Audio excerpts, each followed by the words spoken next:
monte e sentou-se.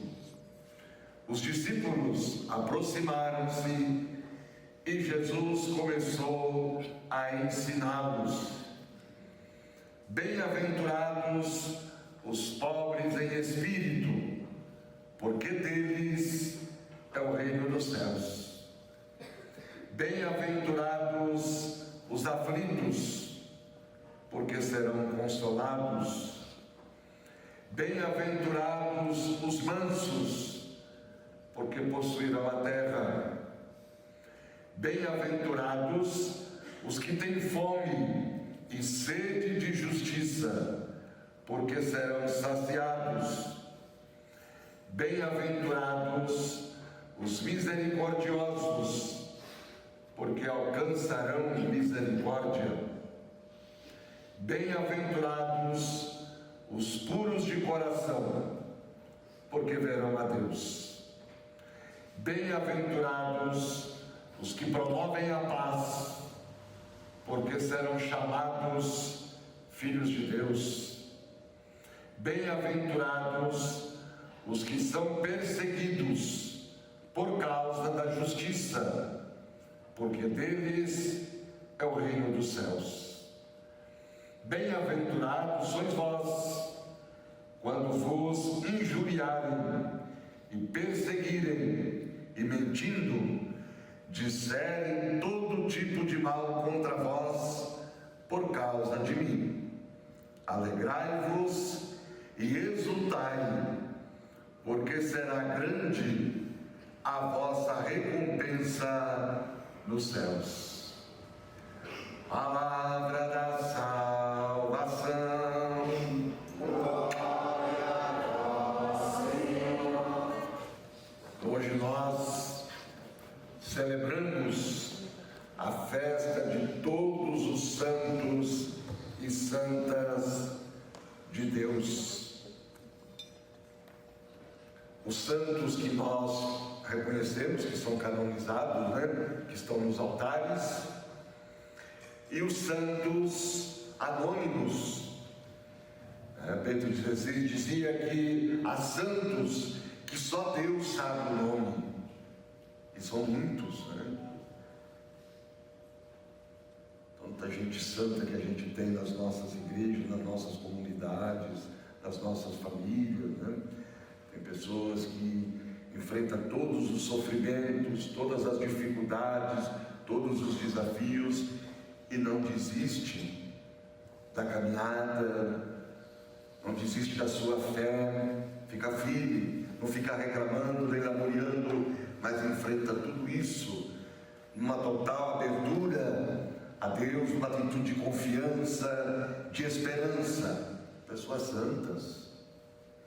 O Papa Francisco vai dar um exemplo assim bem caseiro, Você chega numa rodinha de 2, 3 pessoas, tem alguém lá falando mal de alguém, e você chega lá e você não se junta àqueles que estão falando mal daquela pessoa. Isso é santidade. Então nós temos muitos exemplos de santidade por aí. Pessoas que não retribuem o mal que recebem com outro mal, mas com o bem. Isso é santidade, Com aquela história uma senhora que estava no presídio e alguém viu ela o tempo todo abraçando, dando carinho para um dos detentos ali. E alguém perguntou: será que aquele rapaz é filho dela?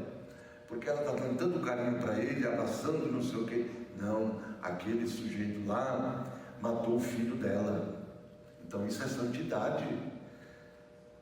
Isso é santidade. Então são santos anônimos. Quantos pais, mães, que dão a vida pela sua família, que não desistem da sua família, enfrentando desafios, enfrentando contratempos, às vezes enfrentando ingratidões, ignorância dos filhos, mas está ali firme, acreditando na família, lutando pela família e assim por diante. Isso é santidade. Então são santos que só Deus sabe o nome. Mas a santidade é a nossa meta, é a nossa vocação. Sede santos, porque eu, o Senhor vosso Deus, sou santo. E a santidade não é privilégio de ninguém, é a nossa vocação. Deus nos quer santos. Como eu disse há pouco, a santidade é graça, porque só Deus é santo. Não sei se vocês já observaram, quando a gente reza a oração eucarística 2, a gente começa a pedir a invocação, sobre as oferendas, Na verdade, ó Pai, vós sois santo e fonte de toda a santidade. Então, é isso. Deus nos concede, por sua graça, participar da sua santidade. Então, santos e santas foram homens e mulheres que, apesar das suas fragilidades, das suas fraquezas, não desistiram de viver de acordo com a vontade de Deus. São João Paulo II dizia que santo é um pecador que nunca desiste. Não vamos imaginar que os santos ficaram santos porque ficaram de mãos postas o dia inteiro rezando, ou porque se refugiaram do mundo. Não.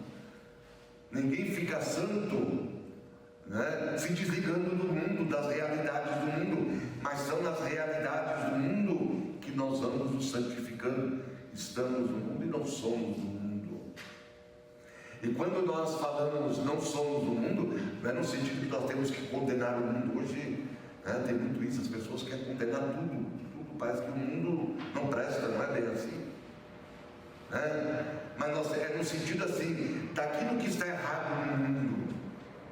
O santo, a santa, são pessoas de discernimento, são pessoas que, iluminadas pela palavra de Deus, discerniram no meio do mundo aquilo que era de Deus e o que não era de Deus, o que estava de acordo com a vontade de Deus e o que não estava de acordo com a vontade de Deus. Então se santificaram no cotidiano, procurando testemunhar os valores do reino nas várias realidades do mundo, não se conformando com as realidades injustas do mundo, mas procurando transformá-las segundo os valores do Evangelho, segundo os valores do reino. Os primeiros cristãos levavam muito a sério a questão da santidade, tanto que eles chamavam os membros da comunidade de santos. Pega nas cartas de São Paulo, por exemplo, Então os membros da comunidade eram chamados de santos. Então a comunhão dos santos, como nós professamos no credo, a comunhão dos santos. Nossos irmãos de outras denominações que nós falamos evangélicos, não entendem essa questão dos santos. Eles falam que nós somos idólatras porque nós adoramos imagens e que Deus proibiu de fazer imagens. Então eu estou lá no Antigo Testamento, nós estamos no Novo. No Antigo Testamento, o que Deus proibiu foi a adoração das falsas divindades, até o bezerro de ouro. Isso Deus proibiu, porque as pessoas adoravam essas divindades como se fossem deuses, Então Deus proibiu por causa disso. Mas depois Deus vai pedir para colocar anjos, querubins no templo, claro, não para ser adorado. Lembra da serpente, que olhava para a serpente quando era mordido, era salvo. Então quando nós olhamos quando nós veneramos um santo, prestamos culto aos santos, nós estamos venerando. E na realidade, quando nós prestamos um culto a um santo, nós estamos glorificando a Deus. Pela vida dos santos e santas, pelo testemunho dos santos e santas, nós glorificamos a Deus, o santo dos santos, o santo por excelência. Então veja, Quando nós olhamos para uma imagem de São Francisco, o que a gente deve contemplar ali? O santo dos pobres, o santo da ecologia, o santo da natureza. Todos nós, eu acredito, né, também não somos obrigados a isso, mas todos nós, muitos têm devoção a algum santo. Tem uns que têm devoção a Santa Expedita, a Santa Rita, a Santo Antônio, a São Francisco, enfim, tem devoção a Nossa Senhora, ótimo. Mas procure estudar a vida daquele santo, como ele viveu, porque senão a gente cai no devocionismo. É a devoção pela devoção. Eu tenho devoção ao santo, mas nem sei como que ele viveu a fé, como que ele viveu as bem-aventuranças, como que ele viveu o seu batismo, enfim. Eu preciso saber, conhecer, para a gente ter, digamos, né, a cara, o rosto do santo da nossa devoção e imitá-lo. Esse é o sentido da veneração, do culto que nós prestamos aos santos e santas. Veja Santa Lúcia dos pobres, como não venerar essa mulher? Cuidava daqueles que a sociedade tinha nojo, aqueles que estavam já moribundo, e muitos ela salvava. Todo aquele cuidado com os sofredores, com os doentes, enfim, com aqueles que a sociedade descartava, estava ali. Madre Teresa de Calcutá, e assim tantos exemplos, e quantos, né? Zilda Arques, por exemplo, era médica, pediatra, abriu mão da sua profissão para cuidar das pessoas mais necessitadas, das pessoas mais carentes. Então, como não venerar essas pessoas? Né? São exemplos para nós e nos estimulam, nos ensinam, são modelos para nós. Então é nesse sentido. Então a devoção dos santos é algo salutar. Os santos nos aproximam de Deus.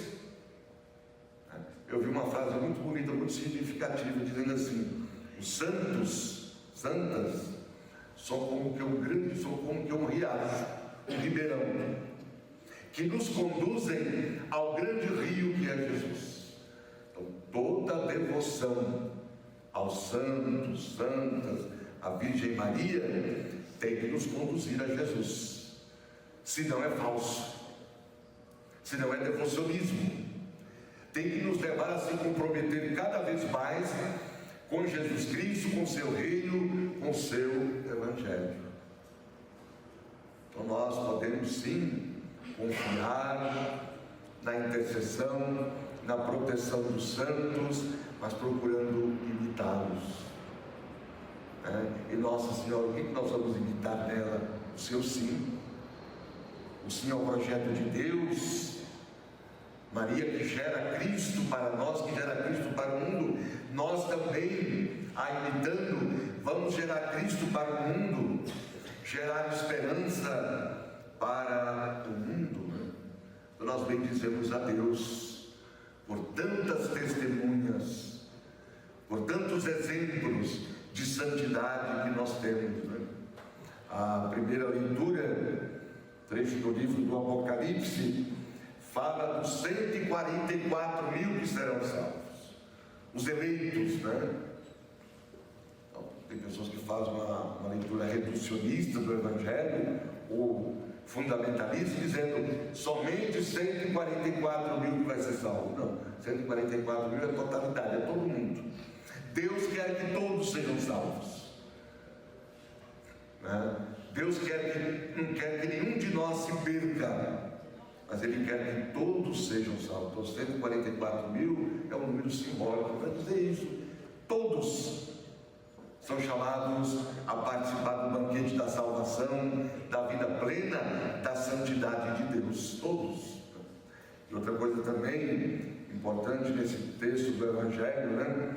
Quando diz: não façais mal à terra, nem ao mar, nem às árvores. É um apelo ecológico. Isso é santidade. Cuidar da casa comum, não é? Defender a natureza, o planeta, a criação, é ser santo. É caminho de santidade. Então não promover queimadas, não cortar árvores, não poluir os rios, os ribeirões, tudo isso. Então é um apelo ecológico que nos fala aqui: não façais mal à criação, à obra de Deus, não façais mal aos seres humanos. Então tudo isso é santidade. Veja a Dorothy Stanley, aquela freira lá americana que foi assassinada há uns anos atrás. Aquela mulher foi santa, é santa, mártir, né? Se não me engano, quando a mataram, ela estava com o evangelho aberto justamente nas bem-aventuranças.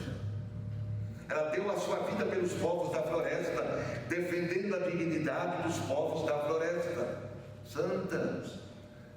A mulher que lavou e alvejou a sua roupa do sangue do Cordeiro, como nós vimos também na leitura. Esses são os que vieram da grande tribulação, lavaram e alvejaram as suas roupas no sangue do Cordeiro. A que se refere aos cristãos perseguidos pelo Império Romano. Muitos cristãos preferiam a morte, morrer, a negar Cristo. Porque os primeiros séculos da igreja, até o século VII, talvez começo do século VIII, a igreja foi se estruturando no sangue dos mártires. O imperador romano, ele se auto-intitulou como Senhor absoluto, como Deus, e muitos cristãos diziam: não, nós não aceitamos isso. Quem é nosso Senhor é Jesus, é Ele que deu a vida, é Ele que morreu e ressuscitou por nós. E muitos morriam. Você não podia professar publicamente a sua fé, testemunhar publicamente a sua fé, morria. Então lavaram e alvejaram as suas vestes no sangue do Cordeiro. Uma Dorothy Stanley, Santo Dias da Silva, aqui em São Paulo, aquele líder operário, foi assassinado no final dos anos 80 pela ditadura militar, na época do governo Maluf. Depois, lá no norte também, lá fugiu o nome, lá no Acre, né? Chico Mendes, isso, Chico Mendes, e assim tantos, né? Que vão até as últimas consequências no testemunho da sua fé, no testemunho da justiça, dos valores do reino. Então louvamos a Deus por tudo isso. E todos esses homens e mulheres, com o testemunho de sua vida, glorificaram o nome de Deus. O próprio Jesus vai dizer: nisto meu Pai é glorificado, em que deis muitos frutos e vos torneis meus discípulos. E o Evangelho, Jesus nos apresenta o caminho da santidade. Se nós, para a gente corresponder ao chamado de Deus à santidade, para sermos santos como Deus é santo, Jesus então nos dá a receita, digamos assim, a vivência das bem-aventuranças. Então elas compreendem a síntese do programa de vida de Jesus e consequentemente dos seus discípulos e discípulas de todos os tempos. O discurso da montanha é um indicador de direção para o discipulado de Jesus e, portanto, para a santidade. Cada um de nós vai dizer assim, pegar o Evangelho, a das bem-aventuranças: esse é meu estilo de vida, esse é o meu programa de vida, é o programa da pastoral onde eu estou atuando, não é? Da minha vida cristã, do meu batismo. Esse é o meu programa de vida, encarnar em nós as bem-aventuranças. E as bem-aventuranças não são mensagens de resignação, mas de transformação, de encorajamento. Então quando fala bem-aventurados os aflitos, porque serão consolados, esse serão consolados não é no futuro, é já, é aqui e agora, mesmo porque o céu começa aqui, né? Porque senão, gente, como é que eu vou acreditar num Deus que quer que eu seja feliz, que eu tenha condições de vida só depois da morte, só lá no céu? Não, pera, é já agora. Deus nos quer felizes já aqui e agora. E as bem-aventuranças são o caminho da verdadeira felicidade, o caminho da perfeição, que é a meta que nós temos que atingir, é o ideal que nós, como cristãos, como discípulas de Jesus, temos que perseguir, temos que atingir. Então veja, bem-aventurados os aflitos, ora, jamais será consolado o aflito que se fecha em suas aflições, mas sim aquele que consegue mover-se apesar do sofrimento. Apesar do sofrimento, não desiste, não se entrega, não se desespera, mas confia em Deus, como aquela leitura do livro da sabedoria que nós refletimos ontem. A vida dos justos está nas mãos de Deus e nenhum tormento os atingirá.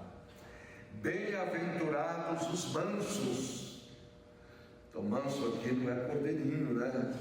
Sim, senhor, não sei o que, manso não é nesse sentido, né? O termo manso equivale a humildade. E significa a pessoa que reivindica alguma coisa sem violência, luta pela paz sem violência, luta por uma sociedade mais civilizada sem violência. Então, esse é o manso. Depois, bem-aventurados que têm fome e sede de justiça. Não é sede de justiça de vingança, de punição. Porque justiça na Bíblia, principalmente no Antigo Testamento, na linha profética, está ligada aos direitos da pessoa, aos direitos humanos. Então, quando nós lutamos pelo pão de cada dia, isso é justiça. Quando o poder público faz um hospital, faz uma escola, melhora as ruas, faz uma praça, sei lá o quê, ele não está fazendo favor para a gente bater palma e bajular e puxar saco. Ele está fazendo justiça. É essa justiça que nós devemos ter fome e sede, e não podemos ficar sossegados enquanto ela não acontecer. Isso é ser santo. É a justiça unida à misericórdia, porque justiça sem misericórdia é punição, é castigo. E nós somos chamados à justiça na linha da misericórdia, promover os direitos da pessoa humana. Nós, infelizmente, uma boa parte, não temos consciência dos nossos direitos, e por isso a gente não luta. A gente não luta. A hora que vai ter uma manifestação para reivindicar alguma coisa que é direito nosso, vai lá os gatos pingados, veja quando tem manifestação da saúde. Não, então são direitos. Nós temos que ter consciência dos nossos direitos, e lutar por eles é justiça. E quando eles acontecem, quando nossos direitos são colocados em prática, são respeitados, são promovidos, atendidos, é a justiça acontecendo, não é? Bem-aventurado, olha, bem-aventurados que promovem a paz, não é os que promovem a guerra, não são aqueles que incentivam o povo a ter arma na mão, para dizer que é poderoso, não é? Então, bem-aventurados os que promovem a paz, não é? Porque serão chamados filhos de Deus. Veja o nosso Papa incansavelmente pedindo, suplicando pela paz lá no Oriente Médio, pela paz da Ucrânia, enfim, todo domingo, todo dia o Papa está falando, já nos convidou a fazer jejum, orações pela paz, e é assim, isso é santidade. Bem-aventurados os misericordiosos, porque alcançarão misericórdia. A misericórdia na Bíblia não é um sentimento, mas uma ação em favor dos necessitados.